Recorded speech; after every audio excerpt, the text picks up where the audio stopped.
প্ৰেম আৰু ভালপোৱা হৃদয়ৰ এক অবুজ শিহৰণৰ জখলা। যিয়ে উঠিব পাৰিছে সি আকাশ চুব পাৰিছে, আৰু যিয়ে উঠিব পৰা নাই সি তললৈ খহি পৰিছে। আৰু কোনোবাই কাৰোবাক বেছিকৈ যত্ন লৈছে, কিন্তু সেই যত্ন আকৌ কাৰোবাৰ বাবে বিষ যেন হৈ পৰিছে, আৰু মিছা প্ৰলোভনেৰে তেওঁৰ পৰা আঁতৰি থাকিব বিচাৰিছে। অৰ্থাৎ আনজনৰ সন্মতিবিহীন ভালপোৱা আৰু তেওঁক কৰা পৰিচৰ্যাই তেওঁক সজীৱ কৰি ৰখাৰ পৰিৱৰ্তে মৃত কৰিহে তোলে। তেওঁক যদি তুমি সঁচাকৈ ভাল পোৱা, আৰু যদি তেওঁৰ মুখত তুমি সুন্দৰ হাঁহি বিচাৰিছা, তেন্তে তুমি তেওঁক তেওঁৰ ভালপোৱা জগতখনত এৰি দিয়া। আৰু তুমি যদি একান্তই থাকিব বিচাৰিছা, তেন্তে চাহ হৈ থাকা, কিন্তু হস্তক্ষেপ নকৰিবা।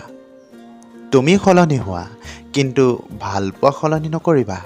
কিয়নো কেৱল নিজৰ বাবেই ভাল পায় ভালপোৱাক আৰু প্ৰেমক স্বাৰ্থৰ নাম নিদিবা।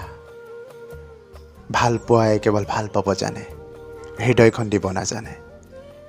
কিন্তু প্ৰেম হৈছে এনে এক স্বৰ্গীয় অনুভূতি, যি আপোনা আপুনি সৃষ্টি হয়, আৰু এজনৰ হৃদয়খনক আনজনৰ হৃদয়খনে বিশ্বাস কৰিবলৈ লয়।